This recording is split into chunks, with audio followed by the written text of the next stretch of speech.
Today's session, it's about tumors of head and neck in children. So it's a very vast topic to cover in 1 hour, but I'll try my best to cover most of the topics. So here are my contents.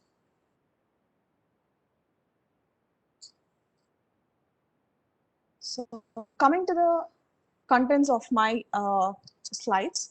So firstly, I'll be talking about the introduction, pathogenesis, classifications, and then the investigations and management of each tumor in detail, right? So without much ado, let's move on to the introduction part. So tumors of head and neck in children, they comprise a heterogeneous group of conditions, some of which they are true neoplasms and some of which are just the hematomas or congenital malformations. So the incidence of childhood cancer across the world, it varies between around 50 and 200 per million children.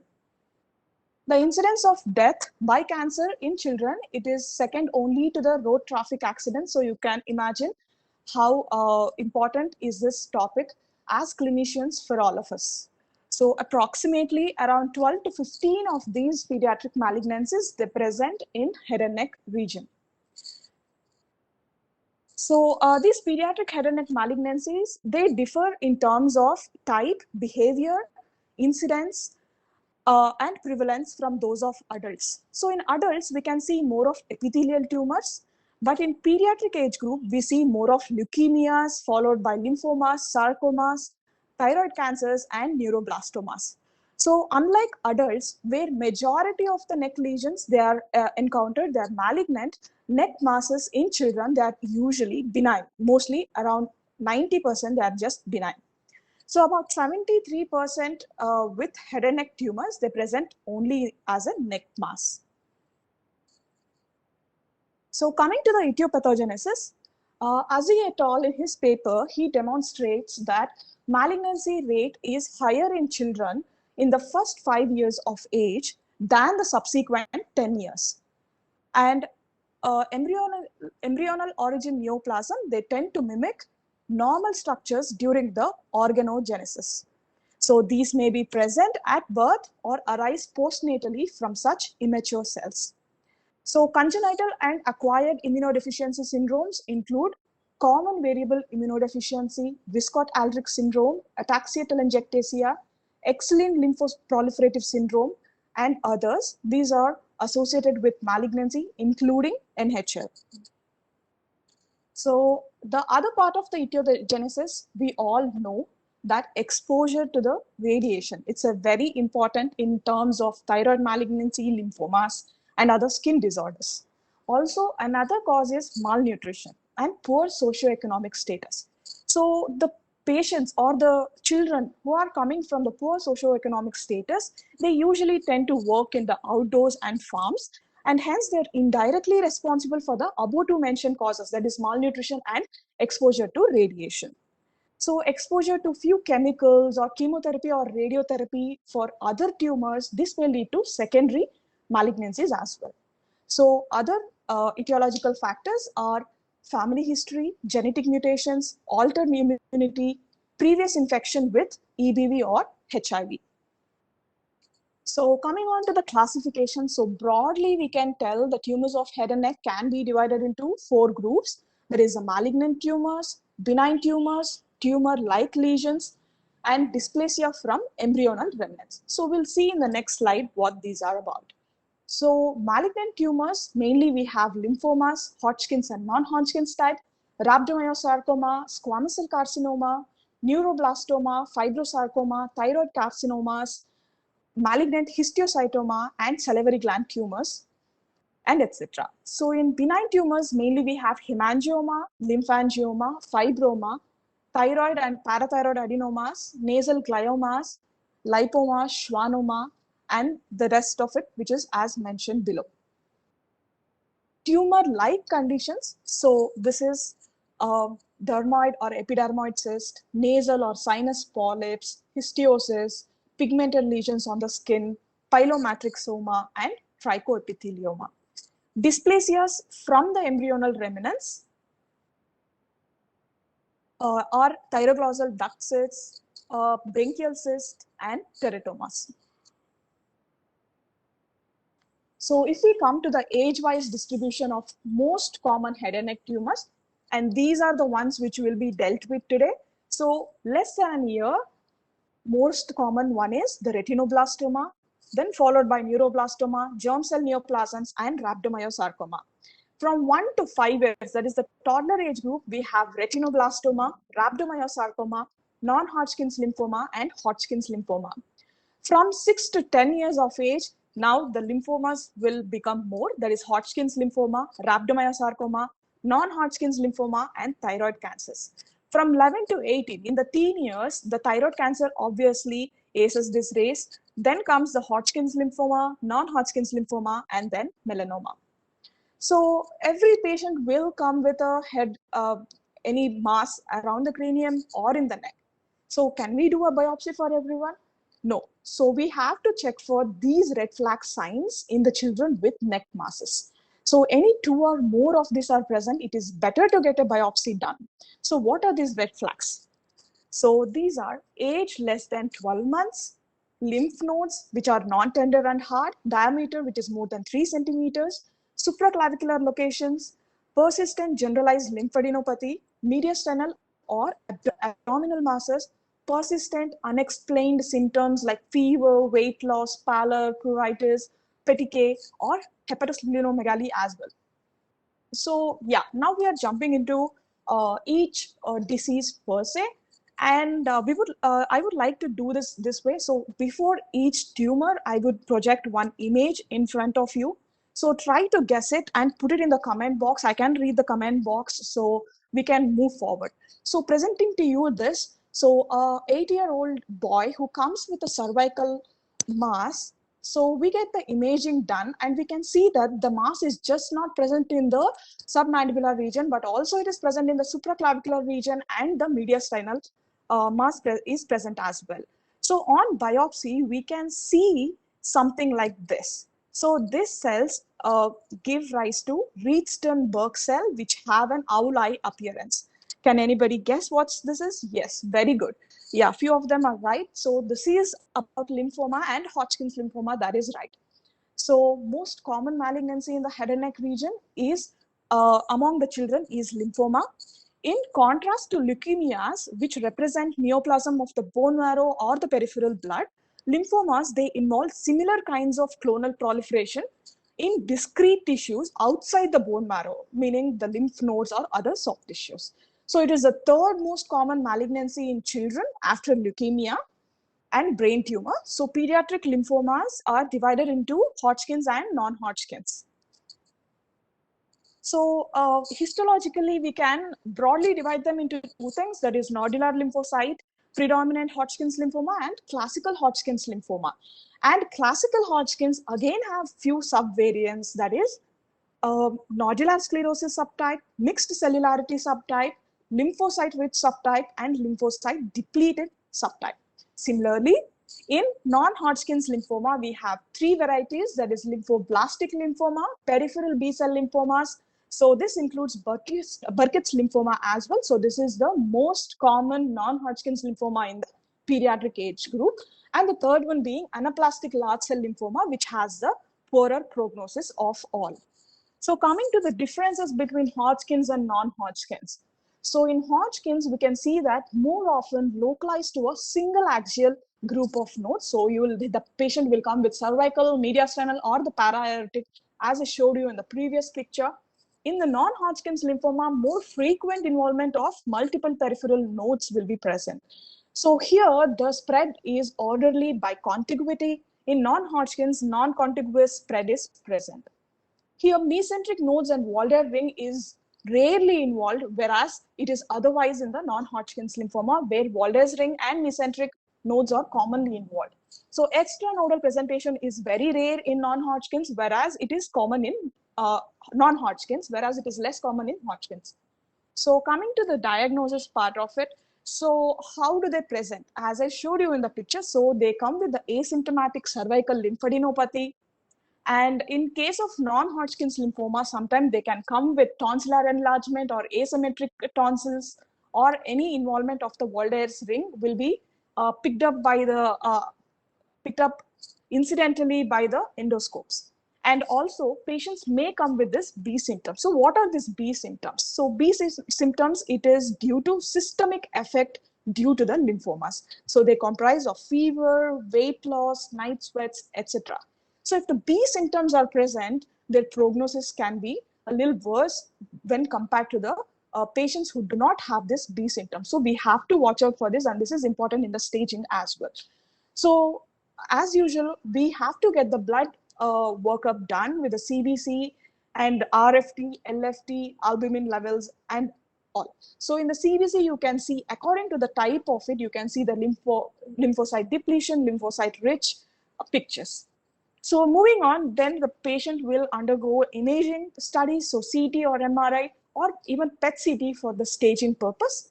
Open biopsy can be done, or an image-guided cutting needle biopsies are also preferred nowadays. If the lymphoma is present in the brain or intracranially, or if it is extended, then CSF study also may be of some help. So what are the other places where this can present? It can present in the salivary glands, larynx, sinuses, and orbit as well. So moving on, next we have the treatment. So in the Hodgkin's lymphoma, the treatment, we have combined modality. So RT at reduced doses is used. That is almost 15 to 20 gray. It is combined with various chemotherapy regimens that include various permutation and combinations with the drugs, different mechanism of actions and resistance in order to optimize tumoricidal activity and also to minimize its side effects. So risk-based therapy regimens have been developed for pediatric Hodgkin's lymphoma.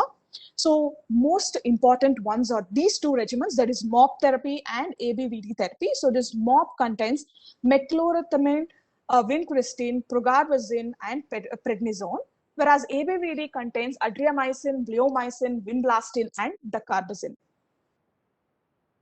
Coming on to the NHL, non-Hodgkin's, it is specific to different subtypes and stages of the disease. So aggressive multi-agent chemotherapy is advised in these cases, and also it is directed by histology and disease stage. So mainly we have CHOP regimen for the NHL tumors, so which is cyclophosphamide, hydroxydonomycin, vincristine, and prednisone.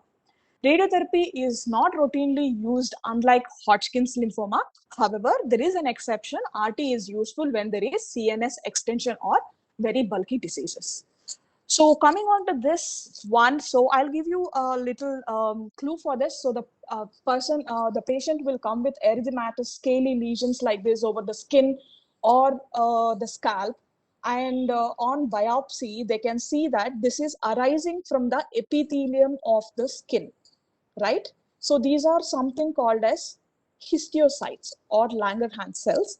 And on imaging, the patient will be found to have osteolytic lesions like this. So punched out lesions will be present.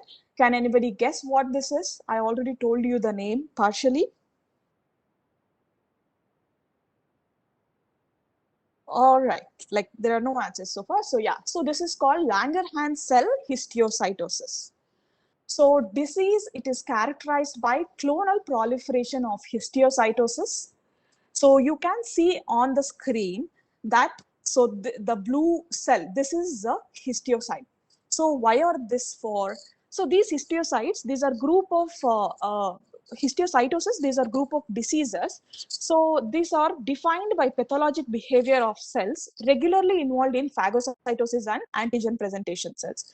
So basically this Langerhans cells, these are antigen presenting cells found in normal skin, and it is characterized by Birbeck granules, right? So head and neck involvement is common, ranging from about 55 to 80%. So this can come in single organ presentation or multi-system affected presentation by this disease. So most commonly affected sites are bone, skin, lymph nodes, and brain. It affects children of all ages, although infants have multisystemic diseases. So, as I told you, coming to the presentation, usually the bony lesions are the most common. So they will present as tender, raised, soft tissue masses. And this is most common in the skull, as I showed you in this picture. so they'll have punched out osteolytic lesions. Okay, so this can also have skin involvement in most of the patients, as shown in this picture. So sometimes when this is present near the brainstem or near the pituitary stalk, so they will have the compression symptoms as well. So when the pituitary is involved, the hormones which are produced by that are deficits. So sometimes it leads to diabetes insipidus as well. So how do we diagnose? As usual, we get a CBC done, bone marrow aspirate or the biopsy done, or a punch biopsy from the bone mass or skin lesions, and we get all the other checkup done, that is electrolytes, liver function test, renal function test, etc. So in the histopath, we can see that these cells stain positive for S100, CD1A, and CD207, and they contain the pathognomonic rod-shaped inclusions called as Purbeck granules, right? Coming to the treatment, so we can divide it into single organ disease and multi-system disease. So in the single organ, again, single site disease or extensive or multiple sites disease. In the single site, surgery is a standard of treatment, whereas when it is extensive or multiple sites are present, so then we'll have to go with the chemotherapy, which includes prednisolone plus vinblastine for about 12 months, and then later on pulses every 3 weeks with the same drug.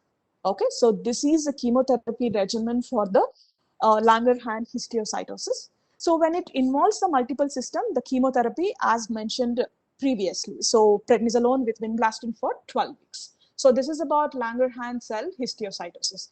So this one, I'm just going to give a small introduction about the neuroectoderm tumors, but we are going to discuss about one single tumor. So highly malignant tumors, these are comprised of small round cells of neuroectodermal origin that affect soft tissues and bones. So Batsakis et al., he divided these PNE tumors into three things. The first thing is CNS PNET tumor. So this is from the CNS as it indicates. So neuroblastomas. So these are derived from the autonomic nervous system. The third one is peripheral primitive neuroectodermal tumors. So this is not the central one, as you can see. So this is different from the above two ones. So this also now can be called as Ewing sarcoma family tumors, right?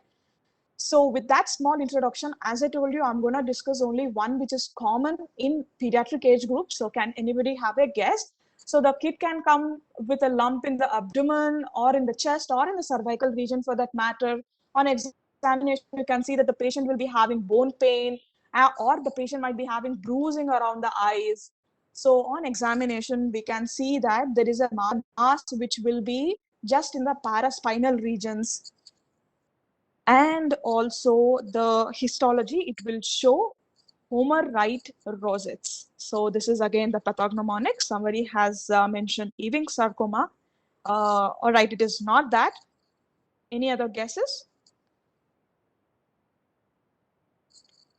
Okay, so again, so just to give another introduction, so in the fetal age group, so we have a surface ectoderm, the neuron, and the notochord, and these small pink things, what you're seeing is the migrating neural crest cells. So this will in future become the autonomic nervous system and several ganglions in future. So now we are talking about neuroblastoma, right? So solid tumor arising from the neural crest progenitor cells in the sympathetic nervous system. So 3% of these neuroblastomas, they develop in the head and neck region. It is the third most common malignancy of the childhood. So primary cervical tumors, they generally are detected at an early age, at a lower stage than the tumors detected elsewhere. So in approximately 50% of these cases, it has spread to the bone marrow, or other organs at the time of presentation. Nearly 50% of neuroblastoma cases, these are diagnosed in infants younger than 1 year, and 80% are detected in children younger than 5 years. So presenting signs and symptoms, these depend on the site of the primary lesion, the presence and site of metastasis, and the secretion of hormones or vasoactive substances. So most common presentation is cervical or abdominal mass, paraplegia if it is present in the paraspinal region, eye symptoms, and bone symptoms.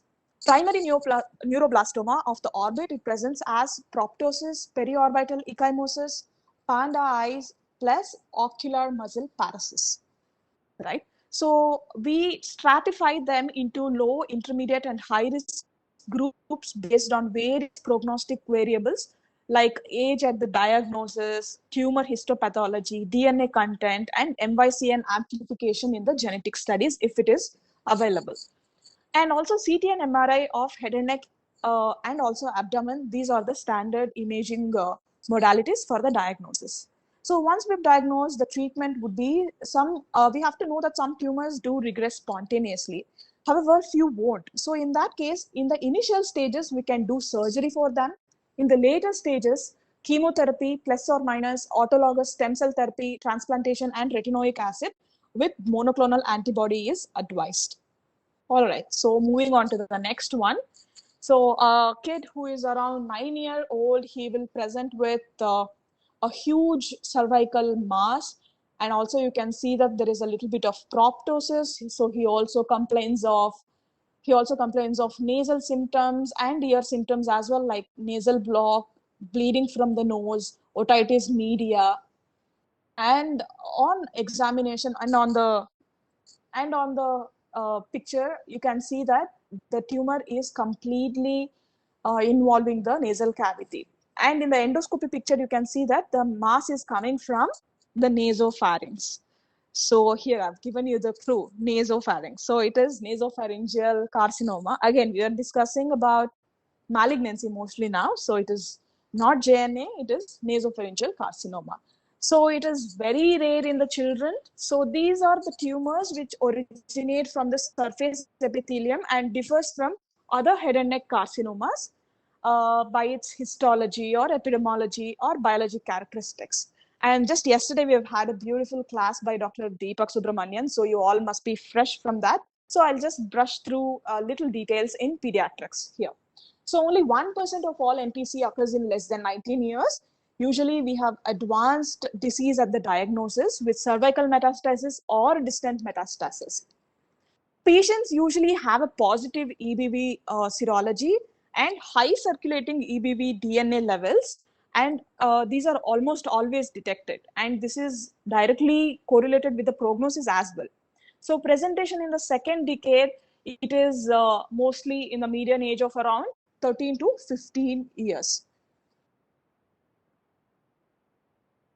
So how do they present? As I told you, they might present in the advanced stages with a cervical lymphadenopathy or with the nasal or ear symptoms. So nose bleeding, congestion, otitis media, trismus or will be most common.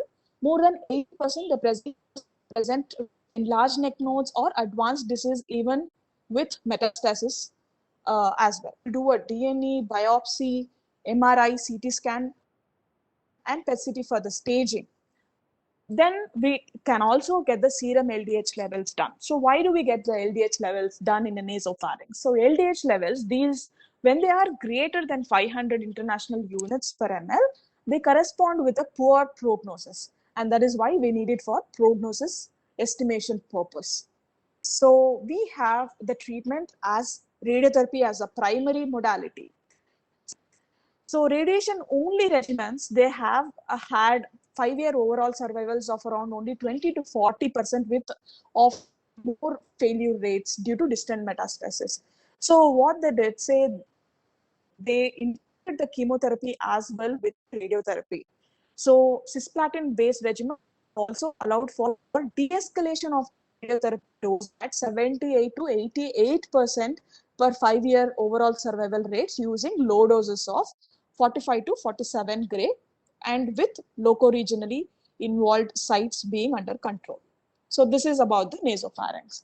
Okay, this must be easy. A patient presents with a neck mass and patient might give you a history of radiation exposure beyond 20 to 30 gray. or the patient might give you a family history. So my initial diagnosis would be, I mean, my initial imaging modality would be USG scan, and this is the thing. Yes, all right. Vinayak has told it is thyroid carcinoma, GNAS as well. Yes, that is right. So we are talking about thyroid malignancy here now. So most common pediatric endocrine tumor is thyroid malignancy. So 1 to 2% of pediatric patients demonstrate clinically palpable nodules.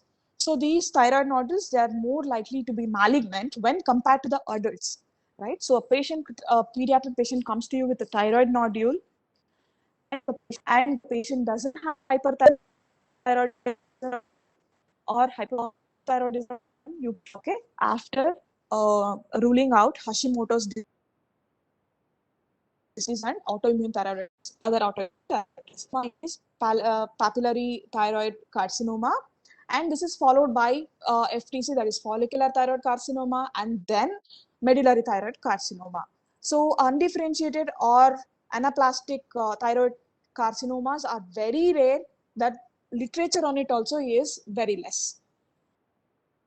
So moving on, so as I told you, prior history of radiation exposure, or say exposure around 30 gray, familial history, genetic testing. So if a patient's father or mother had RET mutation, so prophylactically, if he gets a genetic testing done, so if he is positive as well, so this is how we can identify the cause for it.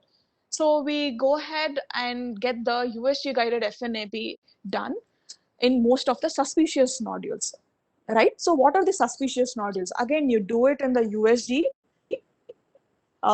examination. So ultrasound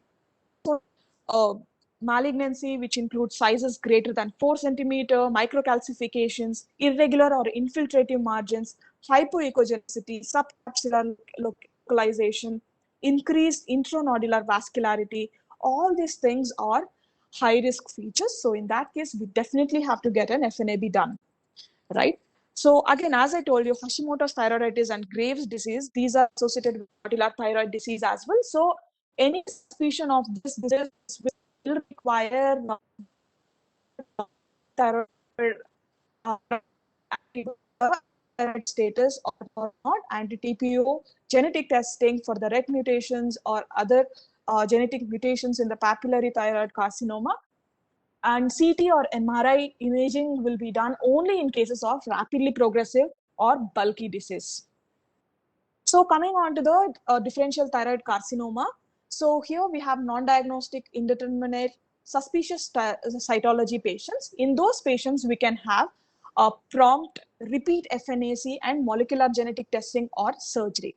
So if the FNAC tells it is a follicular neoplasm, not carcinoma, neoplasm, then we can go ahead and do a lobectomy. Okay, someone says that my voice is breaking. Can you hear now? Yeah, it's fine. You can go ahead, please. Yeah, okay. Yeah, thank you. So in cases of follicular neoplasm, only lobectomy will be done. So on the histopath, if it comes as malignancy, then you go ahead and do total thyroidectomy. But if there is a proven malignancy with the FNAC itself, then it is better to do a total thyroidectomy with bilateral SND. So what is the role of RAI? So it is always debated in children. So few people say it can be avoided in low risk patients, and few people say it is better to get it done to mitigate against recurrences regardless of its risk. But now the ATA current guidelines says that RAI, it is indicated for distant metastasis, large tumors, or extensive regional nodal involvement only. And long-term follow-up, as usual, is with thyroglobulin levels, physical examination, and ultrasonography.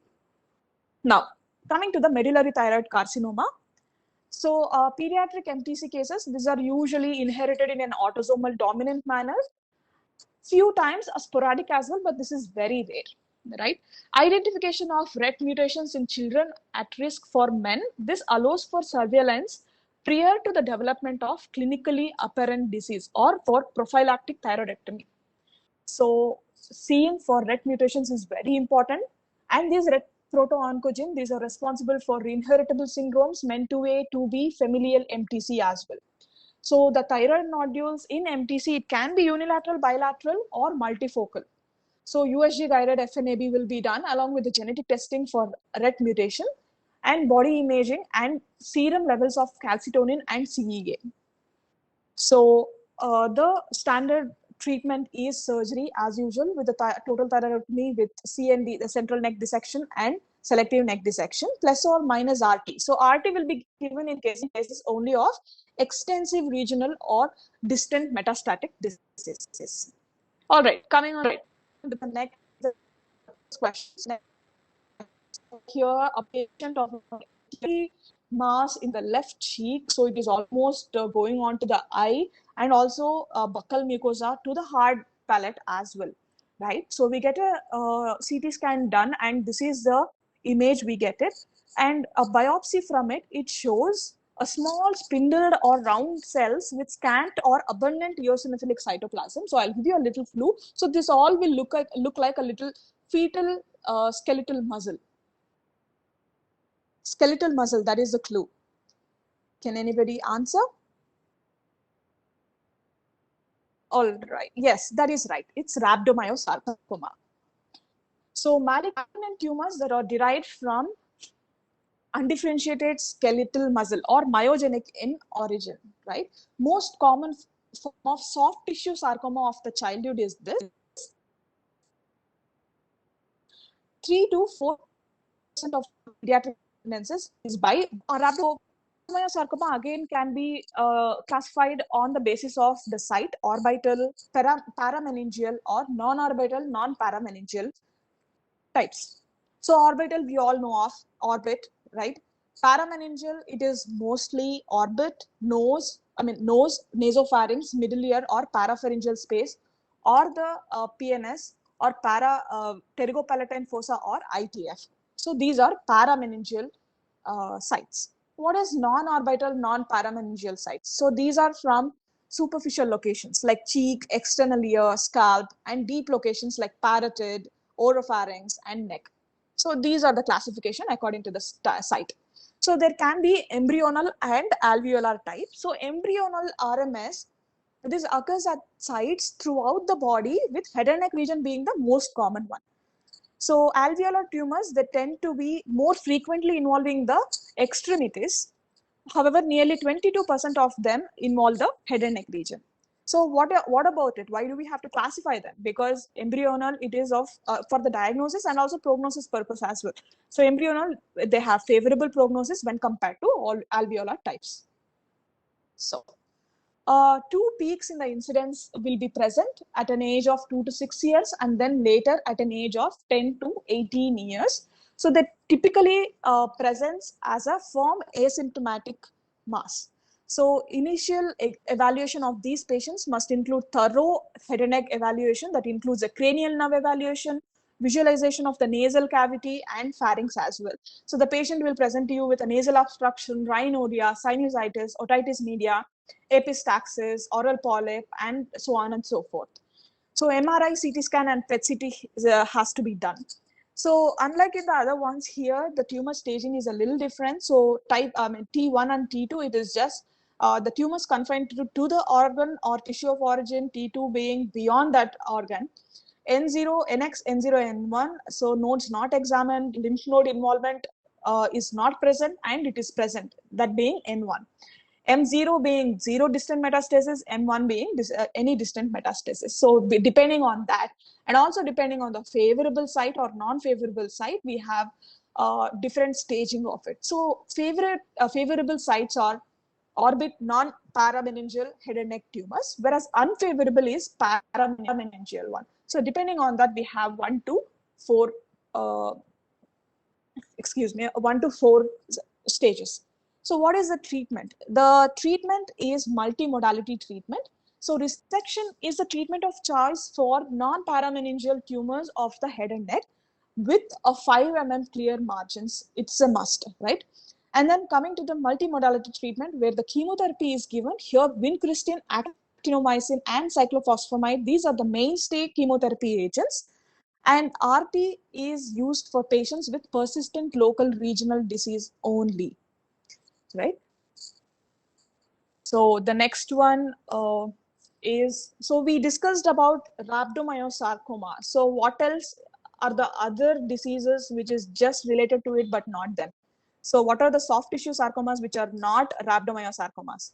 So this particular patient, I don't want you to guys to uh, take a guess on this. I'll tell you myself. So this is a myxoid liposarcoma, right? A patient came with a huge mass, and then actually it was recurring. This is the third recurrence she has had, and she had come, and we had to do a total excision of it with the neck dissection and everything.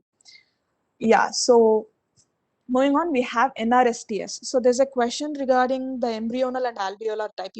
So the embryonal type, it tends to have a disease mostly in the head and neck region, whereas the alveolar type, it is present in the peripheries.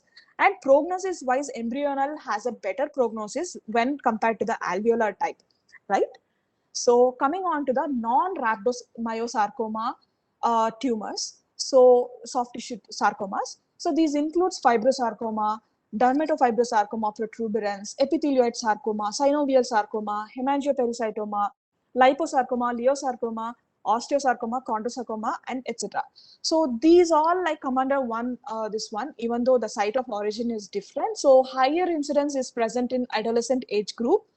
Diagnosis is by the biopsy, pathology, and IHC testing is very important in these tumors, and imaging as well. So once the staging and the extent of the tumor is known, surgery, it is a primary modality if it is amenable to resection. If it is not amenable to resection, or it is in a very advanced disease with the distant metastasis, then combined modality is a modality, is a treatment of choice, right? Next one will come. So a patient comes to, he might come to you with a tumor under the earlobe, in front of your ear, or under the mandible, or sometimes in the heart as well. And on the imaging, you can see such presentation. So what do you think it might be? So what do you think? Few tumors which occurs under the earlobe? Yes, that's right. So salivary gland tumors. So we are moving on to salivary gland tumors. So these are extremely rare. Okay, so the most common site for the salivary gland tumors is in pediatric population, it is the parotid gland. So mucoepidermoid carcinoma is by far the most common in children, accounting to around 61%. Then we have acinic cell and adenocarcinoma, whereas adenoid cystic comes next, along with carcinoma X pleomorphic adenoma, and finally squamous cell carcinoma. So this is the overall presentation of the occurrence of the tumor. So mainly we have mucoepidermoid, acinic cell, adenoid cystic, and adenocarcinoma. So coming on to the presentation, so the median age is around 13 years. So well-established risk factors or exposure to radiation and EBV. So they can also present, with firm mass in lateral cervicofacial region or submandibular region. So these intraoral masses in the vicinity of the tonsil or the soft palate can be present. So these are due to the tumors of deep lobe tumors of the parotid. So these are uncommon presentation, but they can happen. So there can be other presentation as I showed you in the picture. So they can come with the hard palate or oropharynx or larynx as well. So these are from the minor salivary glands. So obviously when it comes from the larynx, there will be airway obstruction and change in voice. So going further, we have investigation. So we will get a USG scan done, CT scan, MRI also. So MRI is a best modality for the study of the parotid lesions, right? So in the children age group, FNAC will be a little difficult because we'll have to arrange for the sedation and for a short period of time, or patient being incooperative and all such reasons. So better is open biopsy itself. So next is the treatment of choice. It is complete removal with adequate margins. In case of parotid tumor, superficial or total parotidectomy, it is indicated depending on the lesion and the extent of the tumor in parotid. But for submandibular tumors, we can do a complete excision of the gland. and complete excision of the gland. So resection of the facial nerve, it is controversial in the parotid tumors. So the factors that historically have influenced is or tumors which are engulfing the nerve, or presentation of the facial palsy when presenting to you, and undifferentiated tumors. So all these cases, we can sacrifice the facial nerve. So when do we do the neck dissection? So neck dissection, it can be done in high-risk patients like, these tumors more than 3 centimeter, high-grade tumors, facial paralysis, extraglandular extension, positive neck nodes. So what is the role of radiotherapy and chemotherapy in salivary gland tumors? So it is high-grade malignancies such as ADCC, adenocystic carcinoma, squamous cell carcinoma, carcinoma X pleomorphic adenoma, and undifferentiated carcinomas. And gross or histopathologic evidence of PNI or soft tissue extension, multiple level cervical metastasis, and incomplete primary lesion resection. In these cases, it is better to go for adjuvant radiotherapy. So when do we give chemotherapy in salivary gland tumors? So it is reserved for patients with progressive local and or metastatic disease that is not amenable to surgical or radiation therapy. So coming on to the next tumor, so patient might come to you or an ophthalmologist actually with the, white pupil, like leukocoria. We call it leukocoria, or they can come with orbital cellulitis symptom or anaphthalomosis. So with these things, if at all, if we do the orbital excision, so that would look on a gross basis like this, and the histopathology would look like this. So any guesses? Yes, that is right. It's retinoblastoma.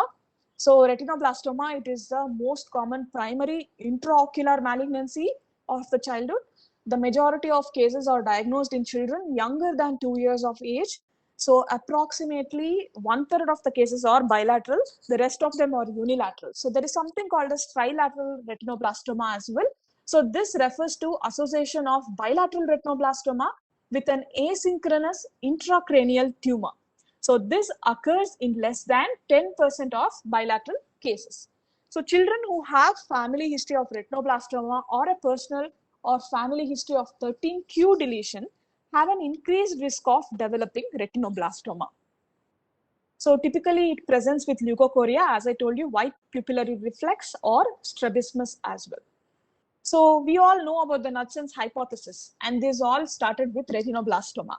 So mutational inactivation of 2 alleles of RB tumor suppressor gene, that is 13q14, encoding the mutant RB protein. This leads to retinoblastoma cells. So in the first picture, you can see that both of them are normal chromosomes. In the second one, you can see that one is mutated. The third one, you can see when both the alleles are defective, then it gives rise to retinoblastoma. So how do they present? As I showed you in the pictures, that is all this slide is about. So leukocoria, strabismus, nystagmus, red eye, ocular inflammation, cellulitis, and vitreous hemorrhage as well.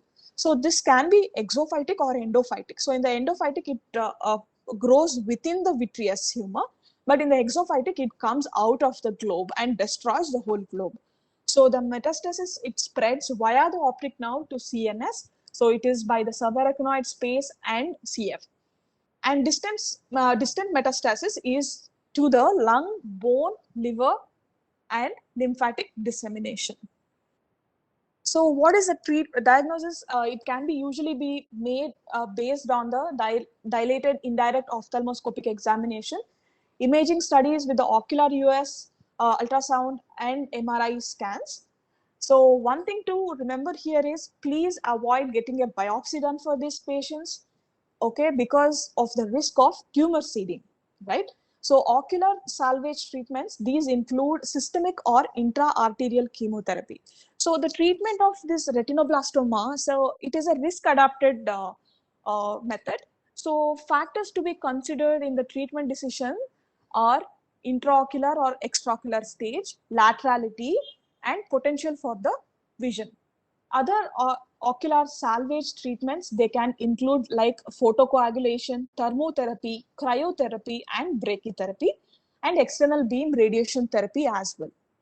And children with bilateral diseases, they are at a high risk of developing second malignancies as well, and that's why follow-up is very much recommended. All right, with this, we have completed the malignancy. Now we will quickly brush through few benign tumors. So a patient comes to you with a small firm nodule next to the eye or on the dorsum or in the sublingual region, submental region, right? This is a distribution, and you see such image in the on imaging. So yes, correct, that is dermoid. So dermoid cysts, so these may be either congenital or they can be acquired. So most of the dermoids, they present in first 5 years of life. So dermoid cysts, these are benign neoplasms derived from epidermal and dermal elements. And dermoids, they are usually cystic lesions that contain cheesy keratinous substance. We must all have seen this during our MBBS terms, right? So that has a cheesy keratinous substance. And this can be identified by an ultrasound if it is in the neck, MRI or CT scan if they are very huge, right? The treatment obviously is a surgical excision.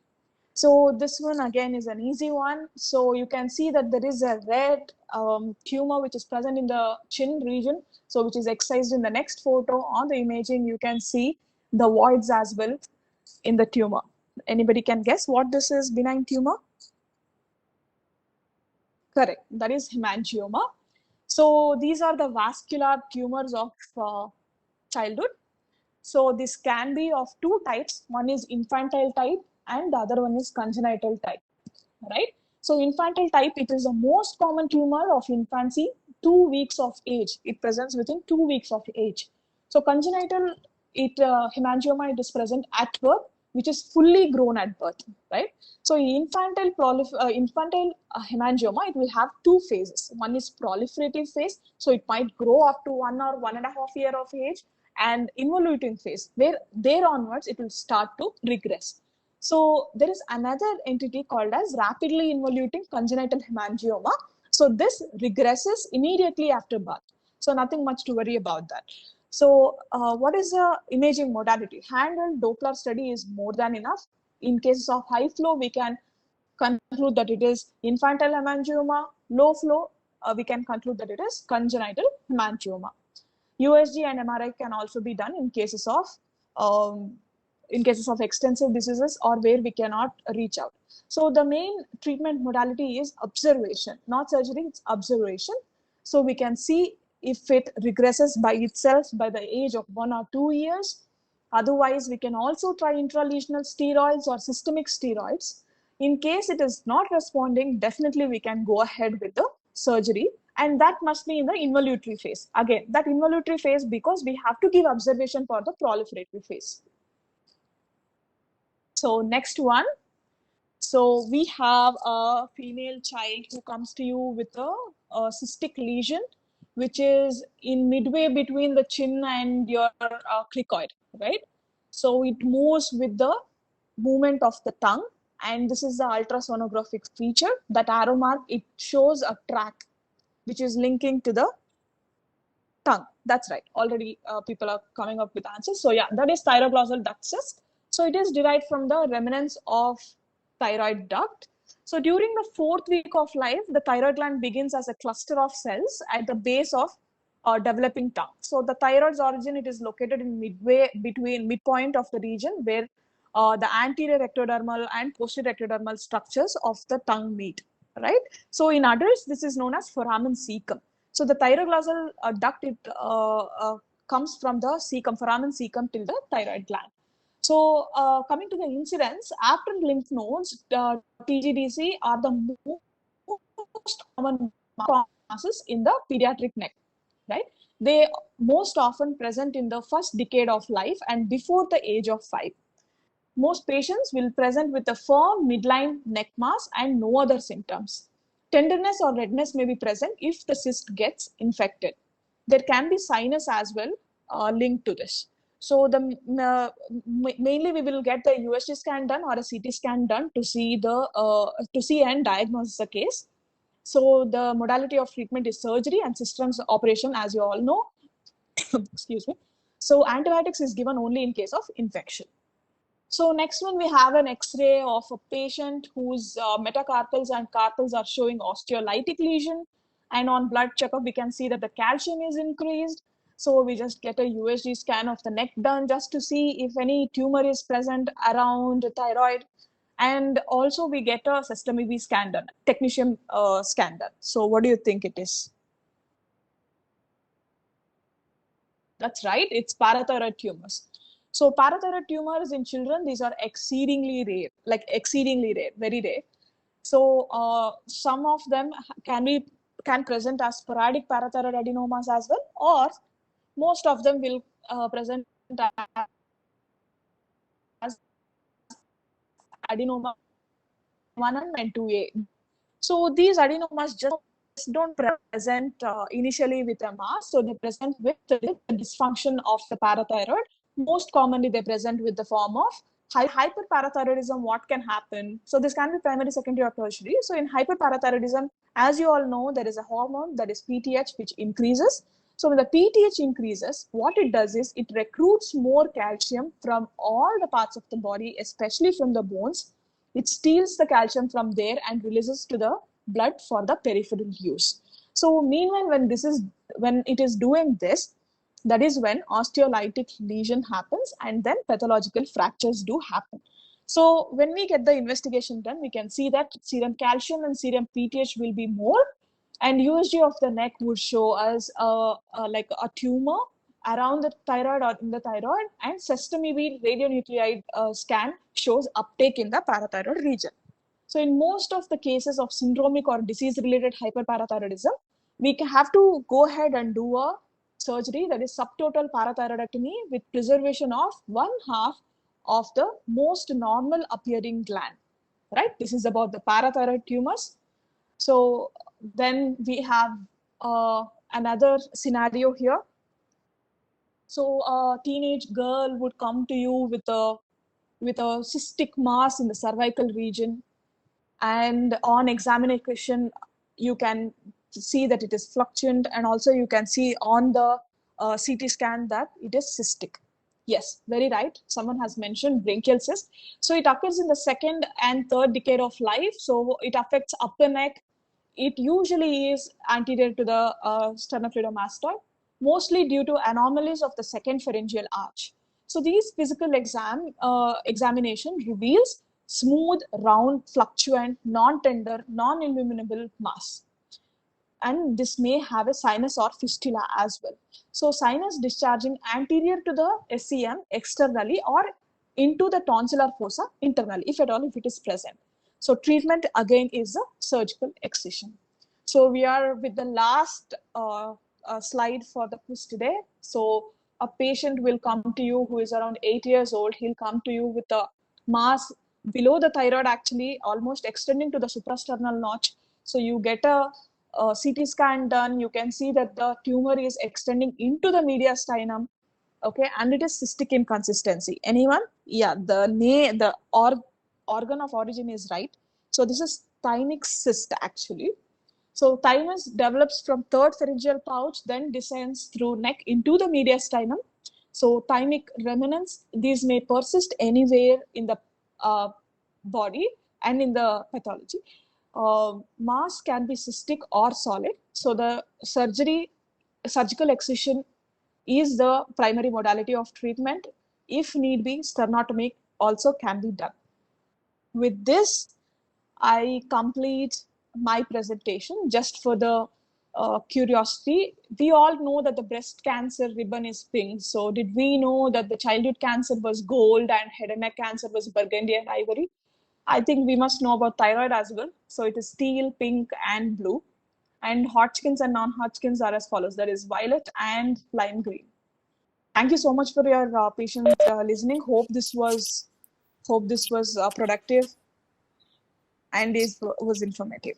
So, Dr. Harsha, if you have any questions, Thank you, I'm ready. Joshna. It was really a wonderful lecture, and we had a really interactive session today. So I'm sure all the PGs would also agree with me. Yeah. So I think you have already answered a few questions which are posted in the chat section during the lecture. So anyway, we'll be taking up few questions. So any of the audience, if you wish to interact, you can unmute yourself and speak, or you can post it in the chat section. So Dr. Ranjit, Yeah. why hemithyroidectomy for a parathyroid adenoma? I never mentioned we have to do a hemithyroidectomy actually. I said half of the parathyroid gland has to be remained and the rest of the 3.5 glands has to be removed. So actually you misheard that. So this is to clarify that only half of the parathyroid adenoma will be remaining.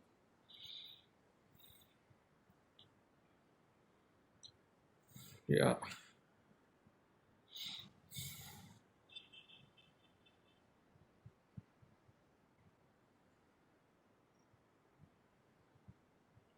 So the unmute option is enabled. So any of the delegates, you can unmute and interact with the speaker. Hello. Thank Hello. you for your thank you for this informative and comprehensive lecture. Please, can you give us an idea about the types of branchial cysts and how to manage in brief? Yeah, so we will usually have the type 2 one of the branchial cyst. So that is the most common one. The type 1, it is usually in the infantile stage. So the type 2 is usually by the surgery only. The type 1 we can observe, and then finally we can do a surgery as well. Thank you. Yeah.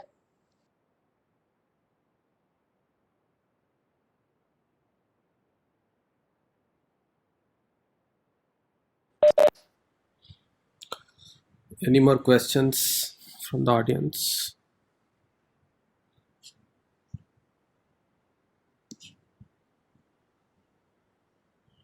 Hello, Dr. Joshna. I'm Dr. Bhargav. Hi, It's a sir. nice presentation. Thank you, Can sir. you just briefly tell me any idea how to manage a cystic hygroma in a kid with a huge lesion? The lesion is a little big in size. Can you tell me how would you like to manage that patient? Cystic hygroma, usually they present with a huge neck lesion, so that tumor will be transilluminant, brilliantly illuminant. So those What I meant is tumors, surgically, what are the things which you would like me to see? So before proceeding to excision. before proceeding to excision. So we can Yeah. get a investigation modality done, sir. So we can get a USG scan, CT scan, or an MRI as well for the extent of it. Okay. That's it. My specific question was what are the things to expect? Difficulties to expect. Okay. If at all something we have to take. Sorry, I had a call. Sorry. Okay. Yeah. Sclerotherapy, is it still done in cystic hygroma? I'm not aware of that. I haven't personally seen the cases as such. So I'll get back to you on that, Nas. Sure.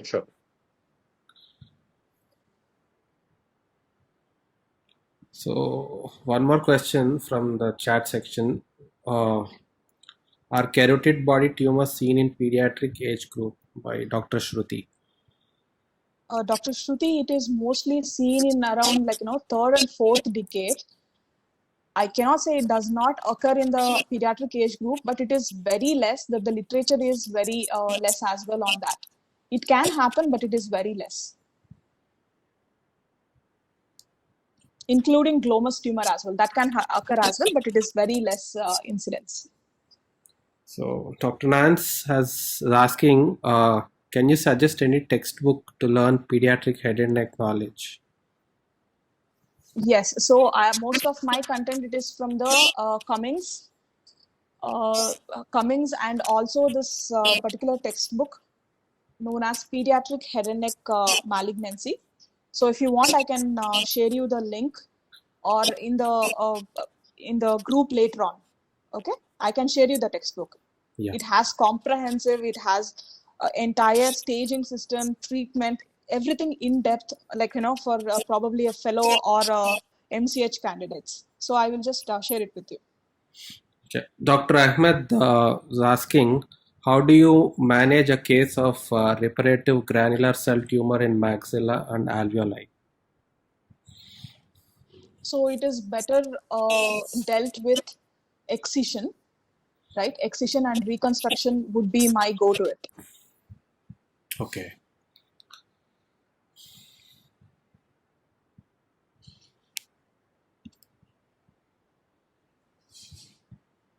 So, and that's it. I think we have come to the end of Q&A session.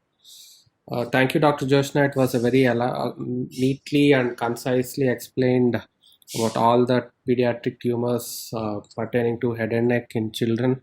Yeah, sorry.